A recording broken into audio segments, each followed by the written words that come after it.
अस्सलाम वालेकुम स्टूडेंट, कैसे हैं आप लोग। उम्मीद है आप सब ठीक होंगे। बच्चों, पिछली वीडियो में मैंने आप लोगों को हमारी जो दूसरी बुक है जिसका टाइटल आपके सामने आ रहा होगा, इस्लामियत लाजमी, ठीक है, इसकी पेयरिंग स्कीम बताई थी मैंने आप लोगों को। और उसके साथ साथ मैंने आप लोगों को उसका पेपर पैटर्न भी बताया था कि इसका पेपर जो है वो आप लोगों को किस तरह आएगा। तो बच्चों, आज से हम लोग आज हम जो हैं वो इस्लामियत लाजमी का पहला जो बाब है जिसका उन्वान है तारुफ़ कुरान मजीद, ठीक है, वो उसके बारे में पढ़ेंगे। तो इसका सब टॉप जो टाइटल है वो ये है, कुरान मजीद की तदवीन और उसकी हिफाजत, ठीक है।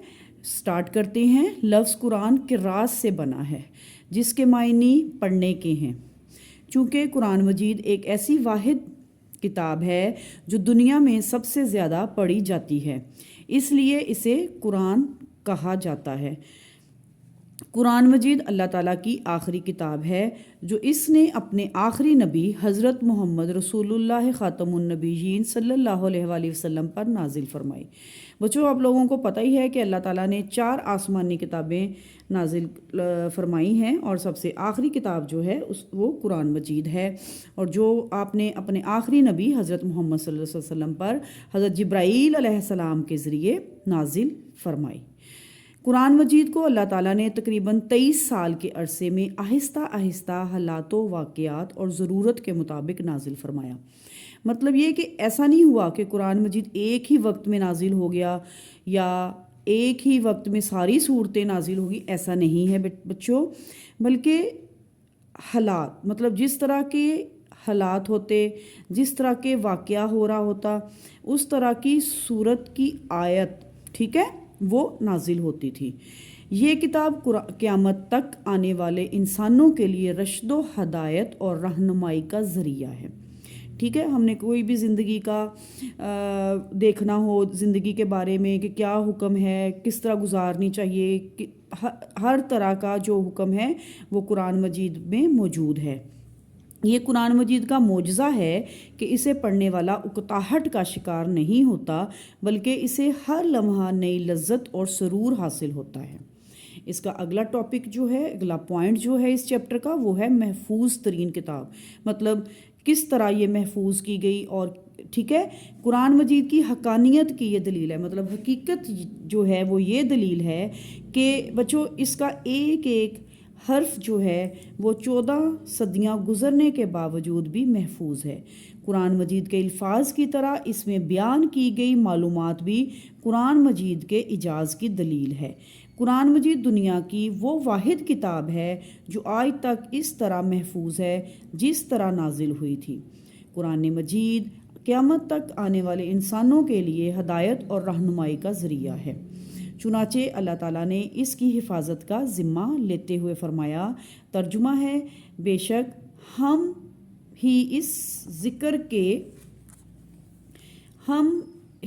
ज़िक्र को, मतलब ये कि कुरान को नाजिल फरमाया, और बेशक हम ही इसकी ज़रूर हिफाजत करने वाले हैं।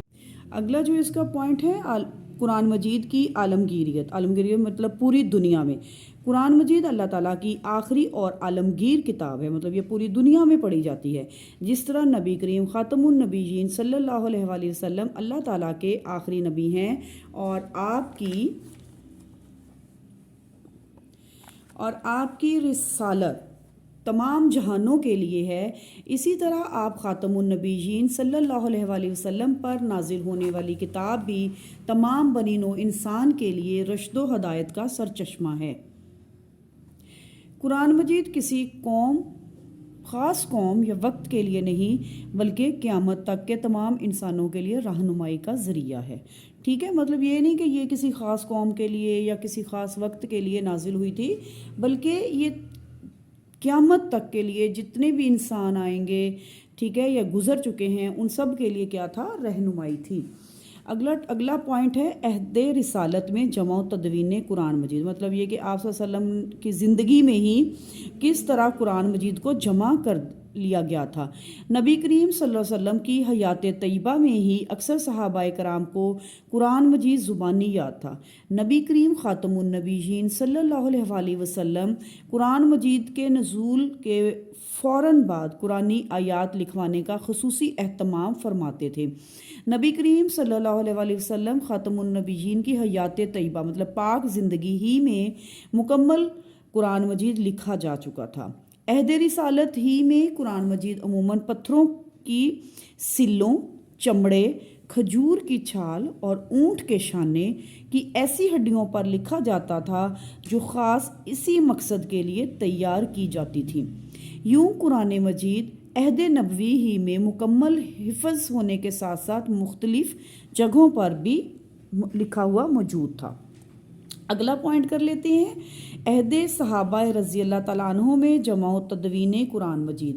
مطلب یہ کہ حضور صلی اللہ علیہ وآلہ وسلم کی زندگی میں ہی قرآن مجید جو تھا وہ مکمل لکھا جا چکا تھا، لیکن پھر صحابہ کرام نے اس کو کس طرح محفوظ کیا۔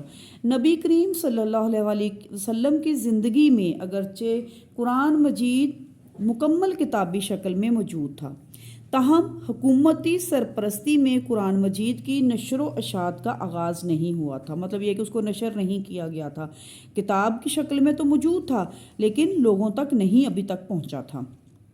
قرآن مجید کو سرکاری سرپرستی میں جمع کرنے کی ضرورت حضرت ابو بکر صدیق رضی اللہ تعالیٰ عنہ کے دور خلافت میں اس وقت محسوس ہوئی جب جنگ یمامہ میں قرآن مجید کے سینکڑوں حفاظ شہید ہو گئے۔ ٹھیک ہے، ظاہری سی بات ہے، وہ جو حفاظ تھے ان کے سینوں میں جو قرآن مجید تھا وہ انہوں نے حفظ کیا ہوا تھا، ان کے سینوں میں موجود تھا، تو بہت سے جو تھا حفاظ تھے نا، مطلب حفاظ کرام مطلب قرآن مجید کو جنہوں نے حفظ کیا ہوا تھا وہ شہید ہو گئے تھے۔ اللہ تعالیٰ کی مدد سے مسلمانوں کو اس جنگ میں فتح نصیب ہوئی، تاہم اس وقت یہ محسوس کیا گیا کہ اگر مستقبل میں اسی طرح حفاظ کرام شہید ہوتے رہے تو کہیں قرآن مجید کا کوئی حصہ جو ہے وہ ضائع نہ ہو جائے۔ پھر بچوں اس کے بعد حضرت ابو بکر صدیق رضی اللہ تعالیٰ عنہ نے حضرت عمر فاروق رضی اللہ تعالیٰ عنہ اور دیگر جلیل القدر صحابہ کرام رضی اللہ تعالیٰ عنہ کے مشورے سے قرآن مجید کی جمع و تدوین کا آغاز کیا۔ قرآن مجید حضرت ابو بکر صدیق رضی اللہ تعالیٰ عنہ نے صحابہ کرام رضی اللہ تعالیٰ عنہ کے مشورے سے مشہور قاری قرآن حضرت زید بن ثابت رضی اللہ تعالیٰ عنہ کو اس عظیم کام کی تکمیل کے لیے منتخب کیا۔ حضرت زید بن ثابت رضی اللہ تعالیٰ عنہ عہد رسالت میں وحی کی کتابت کا فریضہ انجام دیا کرتے تھے۔ ٹھیک ہے، مطلب یہ کہ وہ لکھا کرتے تھے۔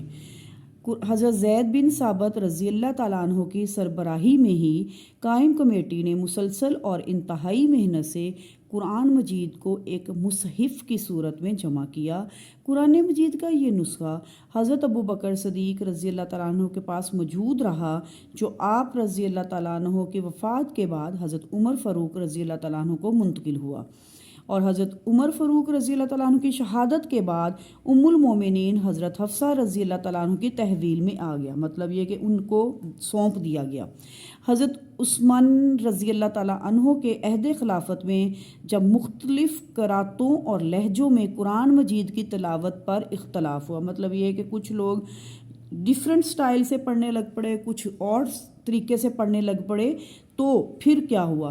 تو پھر انہوں نے ام المومنین حضرت حفصہ رضی اللہ تعالیٰ عنہ کے نسخے جو تھے، مطلب جو ان کے پاس قرآن مجید کے جو حصے موجود تھے ان کی مختلف نقلیں تیار کر کے مختلف صوبوں کو بھجوا دیں اور سب مسلمان کو ایک قرات پر متحد کیا۔ مطلب یہ کہ ایک قرات پہ ایک طرح کا ہی تلفظ، ایک ہی طرح کا ہی لہجے کے ساتھ پڑھنے کا متحد کر لیا، ایک جیسا اکٹھا کر دیا۔ بچوں امید ہے آج کی ریڈنگ جو ہے، آج کی پڑھائی جو ہے وہ آپ لوگوں کو سمجھ آ گئی ہوگی۔ اگر آپ